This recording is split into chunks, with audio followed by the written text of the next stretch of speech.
What is up, everybody? Dan again, Stocktrades.ca. Welcome back to the channel. In this week's video, we're going to be going over another very popular dividend ETF. It seems like Canadians are absolutely obsessed with their dividend ETFs, often, in my opinion, to their own detriment, but we're going to go over it because it's a very popular fund here in Canada, and that is the Vanguard High Dividend Yield ETF. It trades under the ticker VDY, and it's one of the largest dividend ETFs in the country. With that said, let's dive right into it. So before we get started, head down below, like, subscribe, comment, especially to be entered to win a free subscription to Stocktrades Premium and the No BS newsletter. You are not going to want to miss being a part of this because we have something huge coming down the pipeline in the next bit here when it comes to comprehensive ETF research, which, considering the sheer amount of funds coming out these days, I think there's been 19 new funds released on the market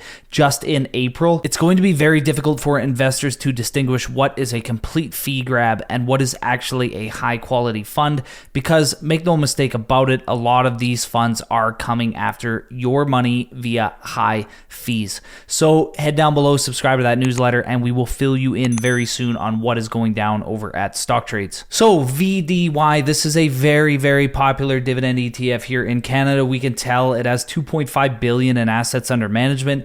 Generally, anything in Canada that can, get over $1 billion in AUM is a very popular fund, and we can see why. It has a yield of 4.58%, which for most ETFs, that's a pretty high distribution yield. And with Vanguard, they typically offer lower fees. I mean, they are the rock bottom fee fund provider in North America, but this fund does have a relatively high fee, especially for a index fund. So it has a fee of 0.22%, and its main goal is to track the performance of a broad Canadian equity index that measures the investment return of common stocks of Canadian companies that are characterized by high dividend yield. I'm not sure why anyone would base an investment thesis or an investment strategy based on yield. I mean, you're free to do absolutely whatever you want. It's not my decision as to how you invest, but investing with your primary thesis being dividend yield just seems so absurd to me. Even if you're not aiming for a total return basis and you are looking to generate income, prioritizing yield first is still a very odd strategy for me because ultimately, when we think about it, as prices go down, dividend yield goes up. And although there are particular market inefficiencies, I certainly don't believe in a completely efficient market. There's going to be cases where dividend yield is rising and stock price is falling for a very good reason. It might be a projected dividend cut. It might be poor operations when it comes to the underlying company. So creating your investment strategy based primarily on yield, I mean, you're going to get in trouble eventually. A ton of Canadians have gotten in trouble over the last while here, especially in the high policy rate we're in. A lot of high yielding stocks are struggling right now.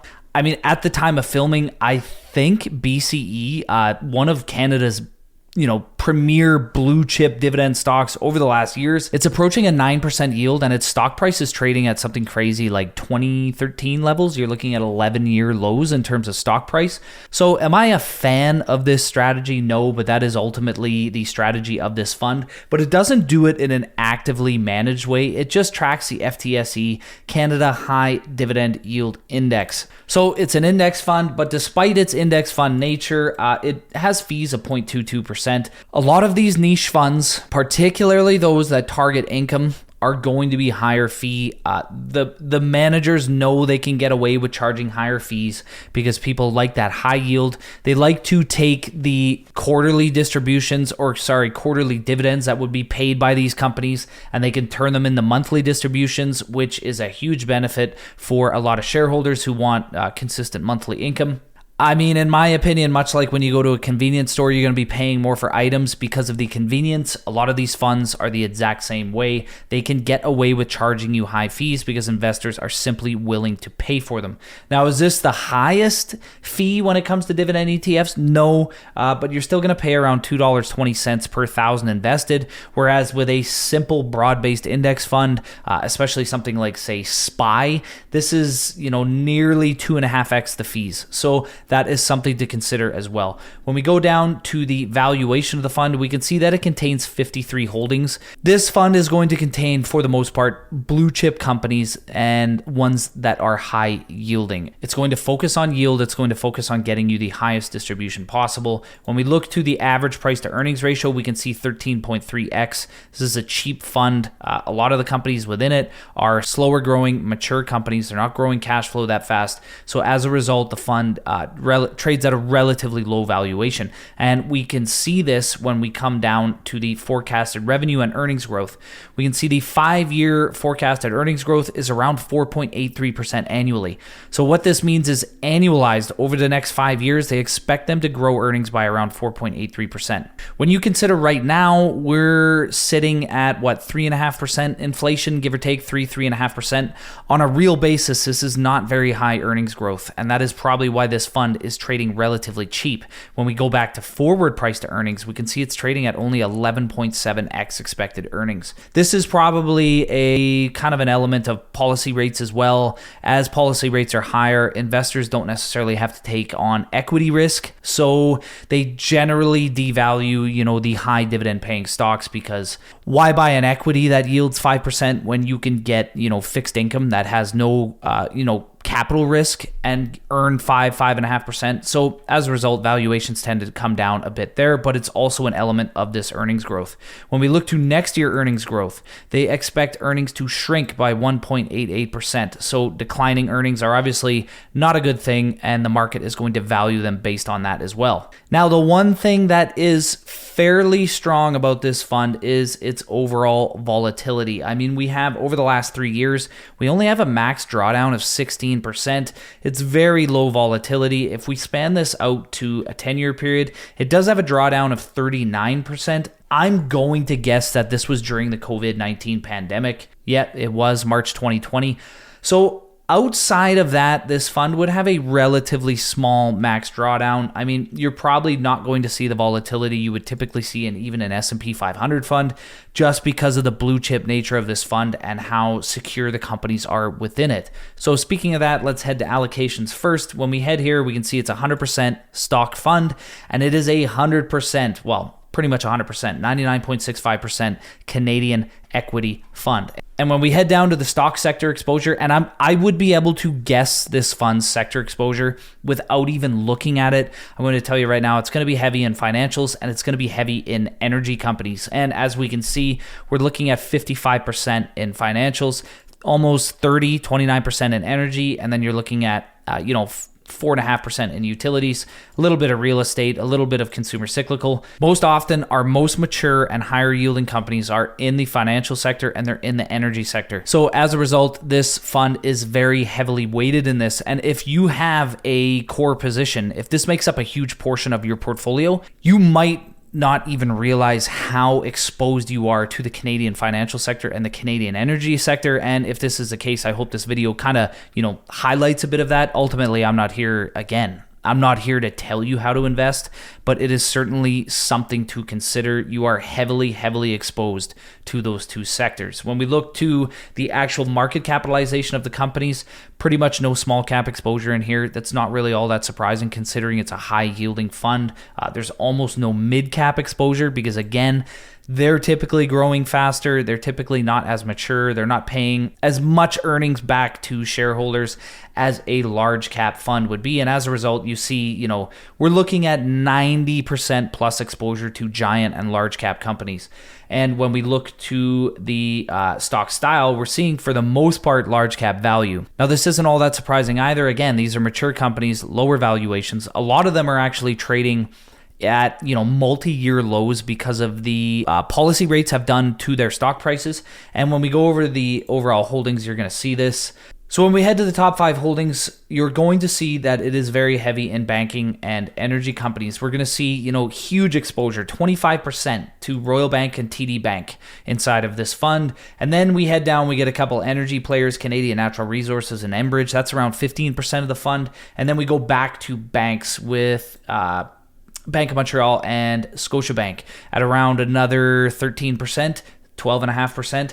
So the top 6-7 holdings in this fund, they're very heavily weighted. We're looking at 25, we're going 33, 41, 55% of this fund being allocated to the top 6 holdings, most of which are Canadian banks. So this is very heavily exposed to Canadian banks. But when we look at the overall portfolio, it's really not hard to see how this fund gets its yield.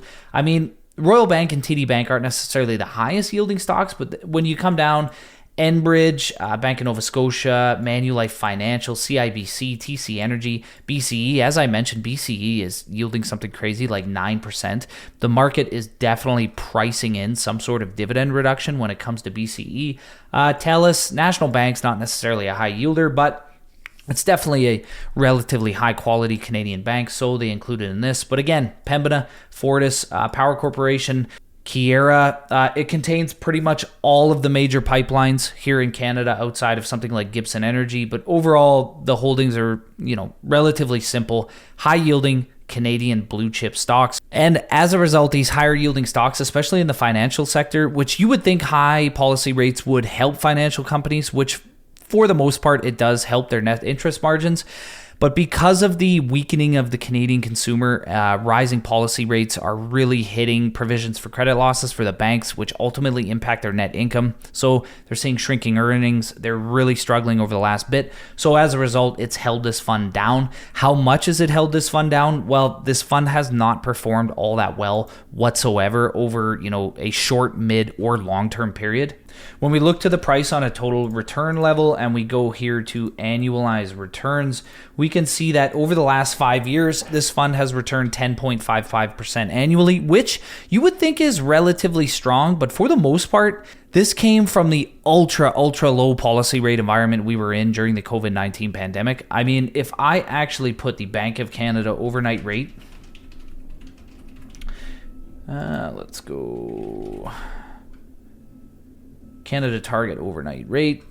We can see here where this fund has performed well and where the fund started to struggle. I mean, we can see interest rates, they dropped to absolute rock bottom. The fund started to perform well. As soon as interest rates started elevating here, you can see the fund has effectively done nothing since. I mean, we're looking at April 20th, 2022. So if we go to April 20th, 2022 here, we can see that the fund has returned, total return, that includes distributions, 6%, while policy rates have gone up 400% over that time period. So we can clearly see that, the impact of rising rates on this high yielding dividend fund has made the performance, be quite a drag. So when we go out to a 10-year performance, we can see it's returned around, 8% annually. When we insert the TSX 60 into this, you'll see that it's underperformed even the TSX 60, which mark against a very basic index fund they could buy like the S&P 500. So when we look at something like VOO, we can see, their performance hasn't even been close. VOO has returned just under 12.8% annualized, whereas, this VDY fund has returned 8%.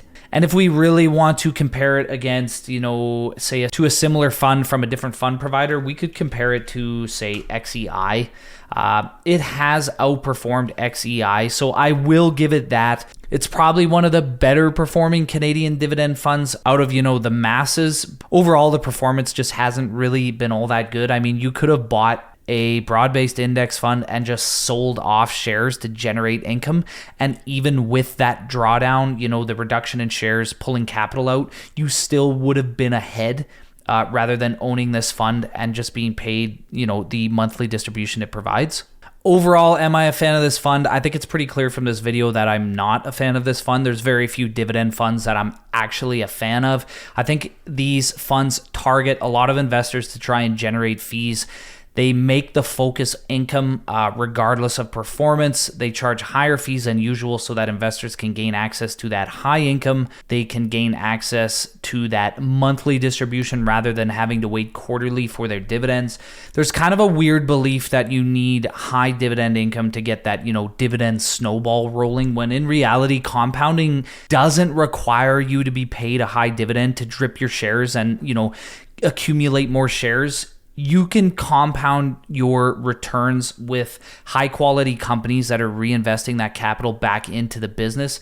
I mean, when we look at, plenty of low yielding stocks here in Canada, I can think of Constellation Software, Alimentation Couche-Tard, TFI International, Equitable Bank, all those companies that are paying out less but growing earnings more. Ultimately, that's a form of compounding that I prefer more than a, higher yielding reinvest your dividends type thing. But again, I'm not here to tell you how to invest. As I've mentioned, I'm just here to provide my opinion on the fund, and then you can do what you will with that opinion. Like many other high income investors, you can tell me I don't know what I'm talking about. But again, just not a huge fan of the fund. That's all for the video today. Remember, head down below, smash the like button, subscribe to the channel, comment down below, enter to win a subscription. And the most important thing, that 2x a week, no BS newsletter. We got something huge coming down the pipe, and you're going to want to be a part of it. So head down below, sign up for that newsletter. It's absolutely free, takes you 2 seconds, and we're going to keep you filled in. And again, stay tuned for more great Canadian content.